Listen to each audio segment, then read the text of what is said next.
सगळ्यांचं स्वागत. नमस्कार सगळ्यांना. आज थोड्याशा व्यथित मनाने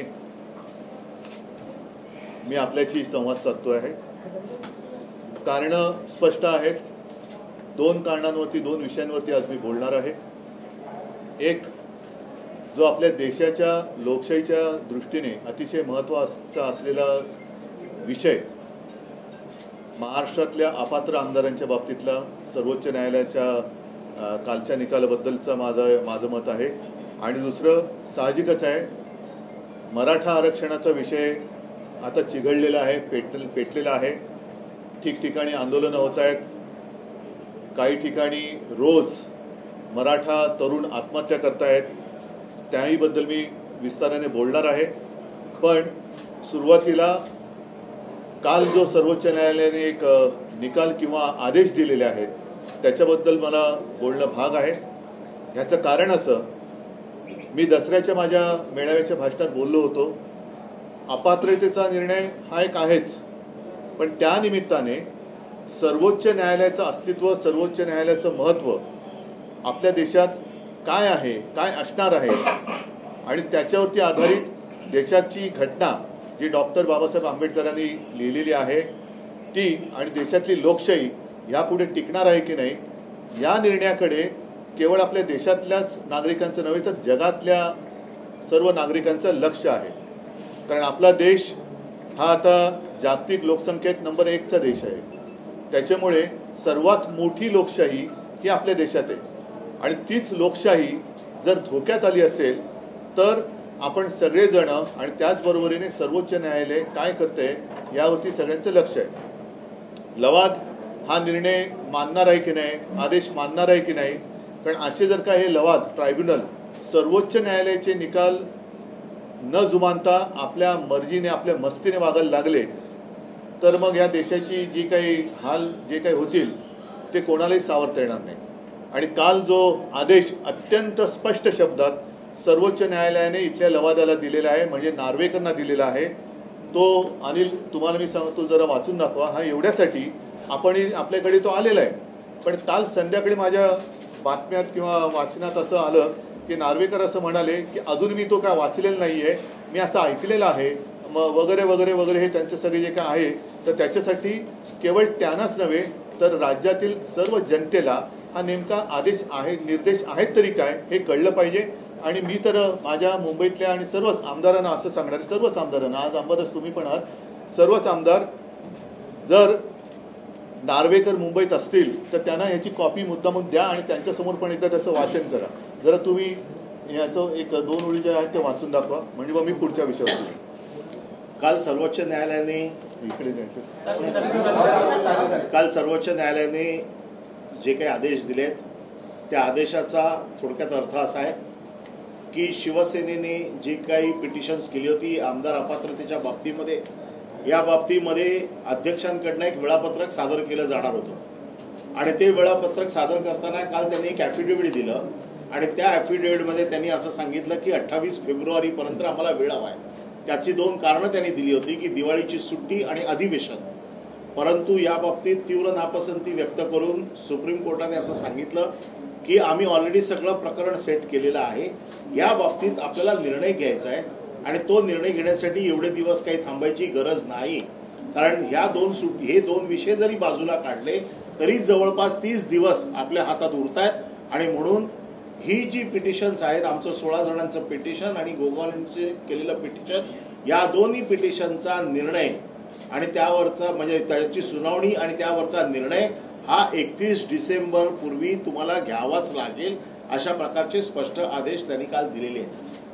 आणि त्या बाबतीमधली पुढील सुनावणी जानेवारीच्या पहिल्या आठवड्यात ठेवली आहे. म्हणजे या बाबतीमध्ये अध्यक्ष म्हणजे ट्रायब्युनल काय करते आणि त्यांनी आपल्या अंमलबजावणी निर्णयाची केली आहे की नाही हे बघण्यासाठी जानेवारीच्या पहिल्या आठवड्यामध्ये पुन्हा एकदा सुनावणी घेतलेली आहे.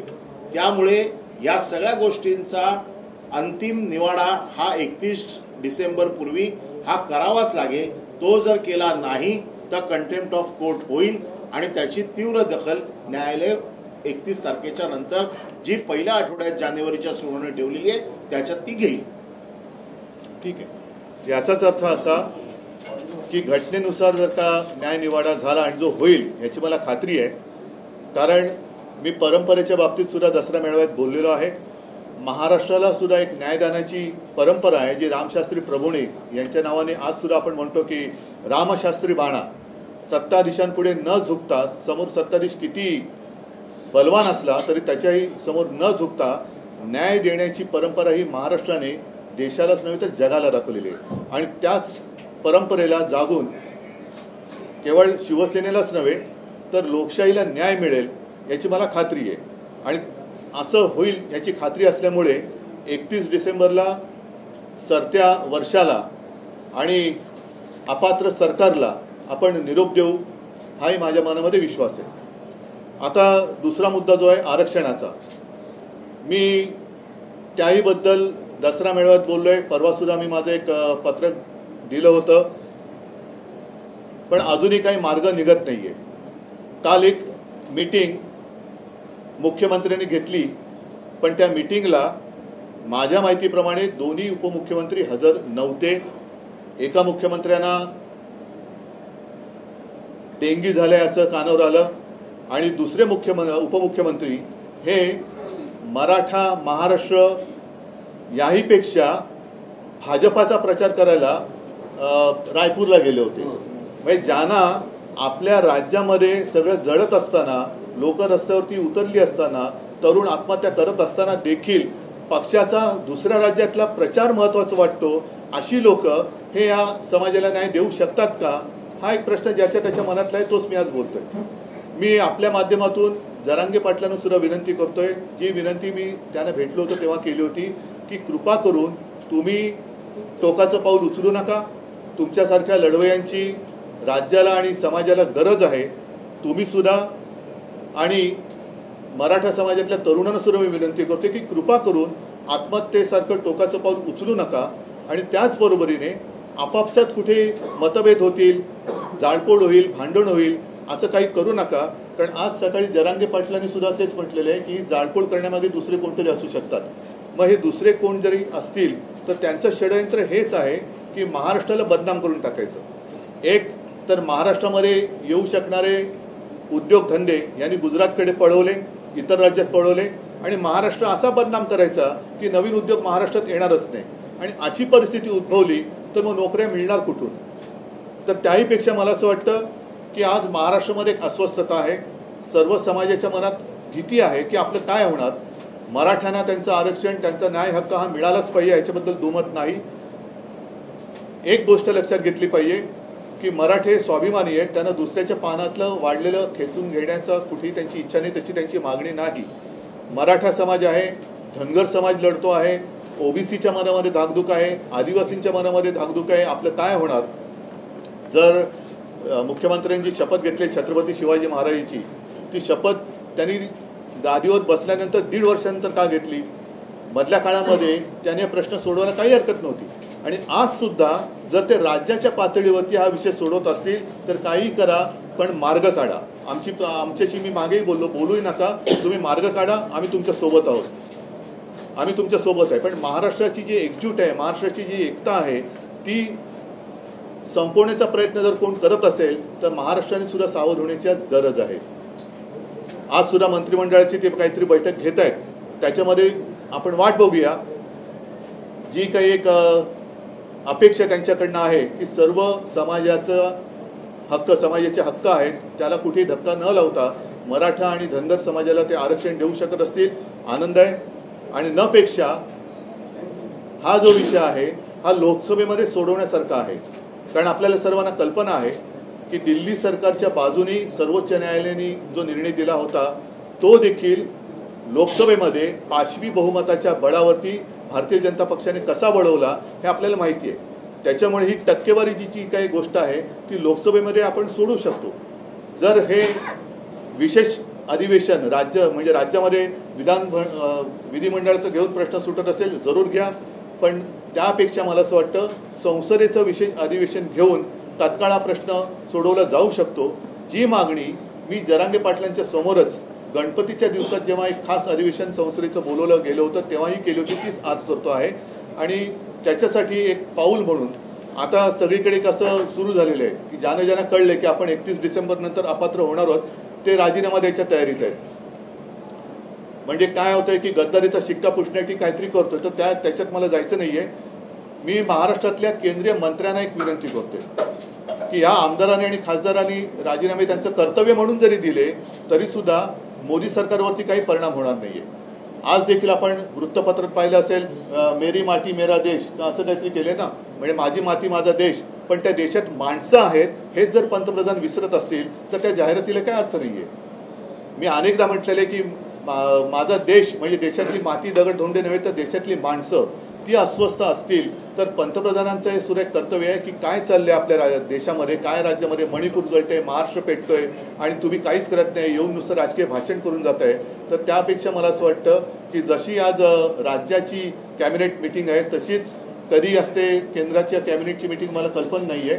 त्या कॅबिनेट मिटिंगमध्ये या महाराष्ट्रातील सर्व मंत्र्यांनी, मग त्याच्यामध्ये आपले नितीनजी गडकरी आहेत, कराड आहेत, भारती पवार आहेत, कपिल पाटील आहेत, रावसाहेब दानवे आहेत, पियुष गोयल सुद्धा आहेत. कारण पियुष गोयल यांचं सगळं आयुष्य इकडेच गेलेलं आहे. त्यांनी जे काही नाव कमावलं ते आणि त्यांच्या आई वडिलांनी, म्हणजे घराणेशाहीबद्दल मी बोलत नाही पण त्यांचे वडील आणि त्यांच्या आई या सुद्धा भाजपच्याच कार्यकर्त्या होत्या. तर पियुष गोयलनी सुद्धा कॅबिनेटमध्ये हा विषय पंतप्रधानांच्या समोर मांडला पाहिजे. आणि ज्याप्रमाणे एक संयुक्त महाराष्ट्र चळवळीच्या वेळेला चिंतामणराव देशमुख होते, अर्थात चिंतामणराव देशमुखांची बरोबरी यांच्यापैकी कोणीही करू शकणार नाही, तेवढ्या उंचीचं यांच्यापैकी कोणीही नाही. पण चिंतामणराव देशमुखांनी मुंबईमध्ये जो गोळीबार झाला होता, मोरारजी सरकारने केला होता, त्याच्या चौकशी करण्याचा एक नकार दिला गेला होता, चौकशीला नकार दिला होता. आणि तेव्हा चिंतामणराव देशमुख, तेव्हा नेहरूंची सुद्धा एक रुबाब होता, एक दहशत होती, त्यांच्यासमोर कोणी बोलत नव्हतं. पण चिंतामणराव उभे राहिले आणि त्यांनी सांगितलं तुम्ही या गोळीबाराची चौकशी करत नाही याचा अर्थ तुमच्या मनात माझ्या महाराष्ट्राच्या बद्दल आकस आहे, मला तुमच्या मंत्रिमंडळात राहायचं नाही, हा घ्या माझा राजीनामा. तसं या 6-7 जे काही मंत्री आहेत त्या मंत्र्यांनी महाराष्ट्राच्या या अस्वस्थतेबद्दल पंतप्रधानांना सांगायला पाहिजे की आपण महाराष्ट्रात येऊन गेलात, महाराष्ट्र पेटतोय, जातीपातीमध्ये भिंती उभ्या राहत आहेत, सर्वसमावेशक असं आरक्षण तुम्ही देणार आहात की नाही, आणि जर देणार नसाल तर आम्ही तुमच्या मंत्रिमंडळात राहू इच्छित नाही, हा घ्या आमचा राजीनामा. तर आणि तर हा प्रश्न पुढे सोडवला जाईल.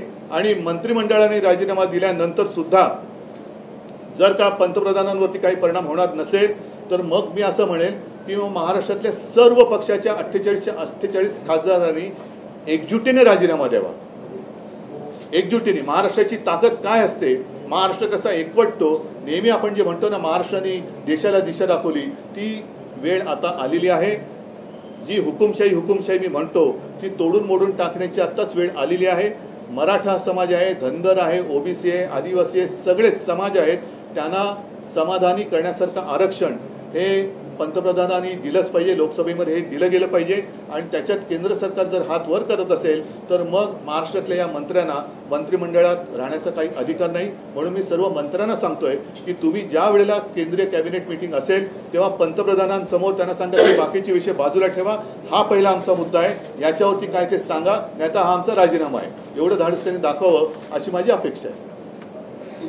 काल महाराष्ट्रामध्ये ज्या पद्धतीनं अनेक ठिकाणी मी त्याच्यावरतीच बोललोय, अनेक लोकांवरती 307चा गुन्हा दाखल केलेला आहे. नाही, ही जुलूम जबरदस्ती आहे.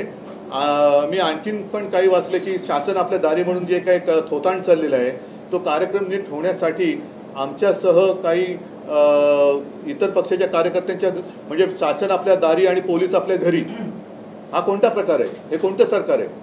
मुख्यमंत्री असं म्हणतात कालच्या बैठकीमध्ये की हे मागच्या सरकारचा फेल्युअर आहे, सर्वोच्च न्यायालयात बाजू मागच्या सरकारमध्ये ते सुद्धा होते. आणि एक नीट लक्षात घ्या की ज्या वेळेला आमचं सरकार आलं त्याआधी सर्वोच्च न्यायालयात ही केस गेलेली होती. आमचं सरकार आल्यानंतर आम्ही त्यांच्या वकिलांमध्ये कुठेही फरक केलेला नव्हता.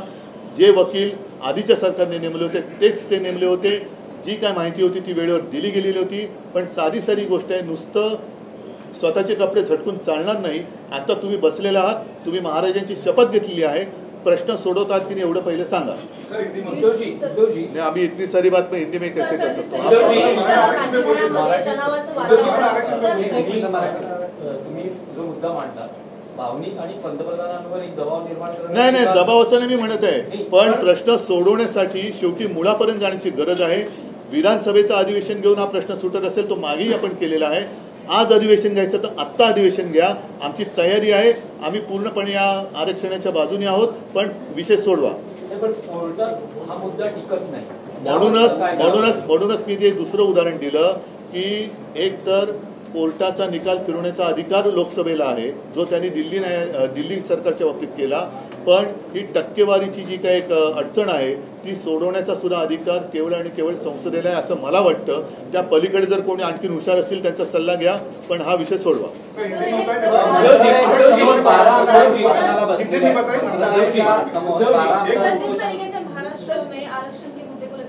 मैंने जैसे अभी कहा कि महाराष्ट्र आज तक तो शांत था.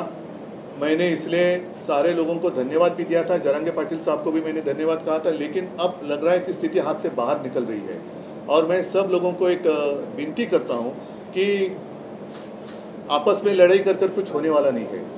अगर कुछ करना है, क्योंकि कुछ सांसद इस्तीफा देना चाहते या देने की कोशिश कर रहे हैं, कुछ विधायक देने की कोशिश कर रहे हैं, कुछ विधायकों ने इस्तीफा दिया और सांसदों ने दिया तो भी केंद्र सरकार पर कुछ असर होने वाला नहीं है. और इसलिए मैं कह रहा हूं कि जितने केंद्रीय मंत्री महाराष्ट्र से है, वो नितिन जी है, पीयूष गोयल है, रावसाहेब दानवे आहेत, कराड आहेत, भारती पवार आहेत, कपिल पाटिल आहेत, और कितने होंगे पता नहीं. उनको मैं कह रहा हूं कि आज कल परसों जब भी केंद्रीय कैबिनेट मीटिंग होगी तो अपने प्रधानमंत्री जी के सामने ये बात रखो और उनको कहिए, प्रधानमंत्री जी आज तक तो हमने आपकी बात सारी बातें मान ली, सब मन की बात भी सुन ली, लेकिन अब जन की बात सुनो. महाराष्ट्र में ये स्थिति है, आप करने वाले हैं या नहीं है?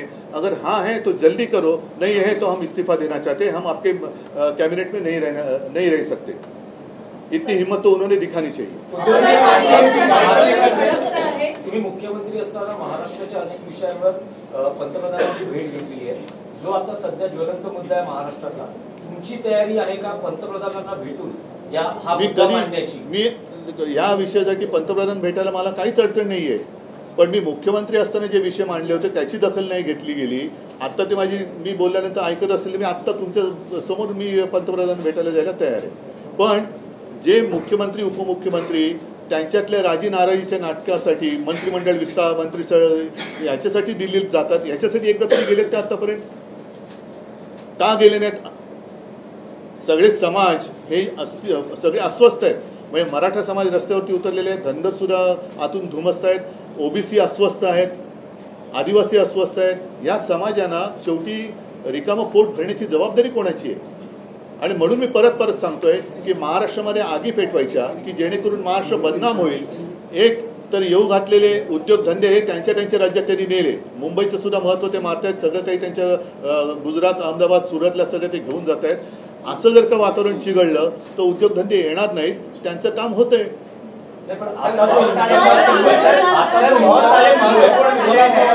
या आधी मराठा मोर्चा जवळपास 58 मराठा मोर्चा निघाले, शांततेत निघाले. पण आता जे आंदोलन सुरू आहे, हिंसाचार सुरू झालेले आहे, दगडफेक, जाळपोळ, आंदोलन भरकटलंय असं तुम्हाला वाटतं? नाही, मी आता त्याच्याबद्दल काही भाष्य करणं योग्य नाहीये, कारण शेवटी प्रत्येकाचा एक संयमाची सीमा असते. जरांगे पाटील या विषयात ती सकाळी बोलत, मी ते अजून नीट ऐकलेलं नाही. पण मी पुन्हा सगळ्यांना एक विनंती करतोय की कृपा करून आपापसामध्ये अशी दंगली भडकवणं हे योग्य नाही. शेवटी आपल्या मराठी माणसाचं, मराठ्यांचं नुकसान होतं आहे. जिकडे न्याय मिळणार आहे तिकडेच आपल्याला आता त्या रोखाने प्रयत्न करावे लागतील. मी परत एकदा सांगतो की महाराष्ट्रातले जेवढे कॅबिनेट मंत्री दिल्लीच्या मोदी सरकारमध्ये आहेत त्यांनी तातडीने मोदींची भेट घेण्यापेक्षा कॅबिनेट बैठकीमध्ये सर्व विषय बाजूला ठेवून महाराष्ट्रातली अस्वस्थता मोदींच्या समोर मांडावी. आणि जर पंतप्रधान ह्याच्यामध्ये हस्तक्षेप करायला तयार नसतील तर मात्र मला असं वाटतं या सर्व मंत्र्यांनी मंत्रिपदाचा राजीनामा दिला पाहिजे.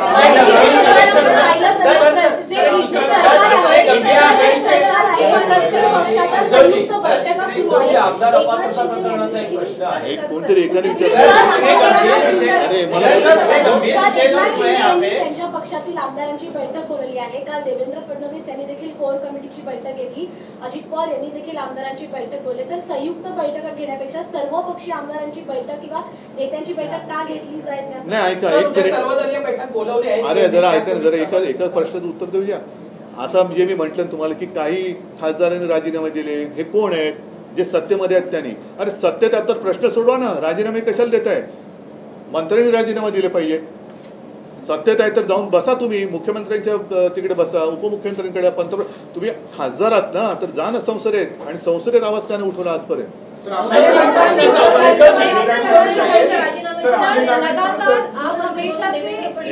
अरे एक मिनिट जरा, अरे मला एकाचं उत्तर देऊ ना. मला वाटतं ठीक आहे, चला एकाने प्रश्न विचारला. अपात्रता प्रकरणात एक प्रश्न आहे की नुकतीच देवेंद्र फडणवीस यांनी TV9 मराठीला मुलाखत दिली होती. त्यात ते असं म्हणाले की मुख्यमंत्री एकनाथ शिंदे हे पात्र ठरतील याविषयी मी आत्मविश्वासाने सांगू शकतो आणि त्यांच्या नेतृत्वाखाली निवडणुका लढल्या जातील. पण जर ते अपात्र ठरले तर त्यांना विधान परिषदेवर निवडून आणलं जाईल आणि मुख्यमंत्री त्यांना गद्दारांची बाजू घेण्यासाठी, तोडगा काढण्यासाठी वेळ आहे. पण न्याय हक्कासाठी जे आत्महत्या करतायत, जे उपोषणाला बसतायत, आंदोलनं करतायत, त्यांच्यासाठी, त्यांच्या प्रश्नावर तोडगा काढण्यासाठी वेळ नाही. ते आंदोलन चिघळलं असताना त्यांच्या पक्षाच्या प्रचारासाठी रायपूरला जात आहेत. त्यांच्याकडनं अपेक्षा काय करायची?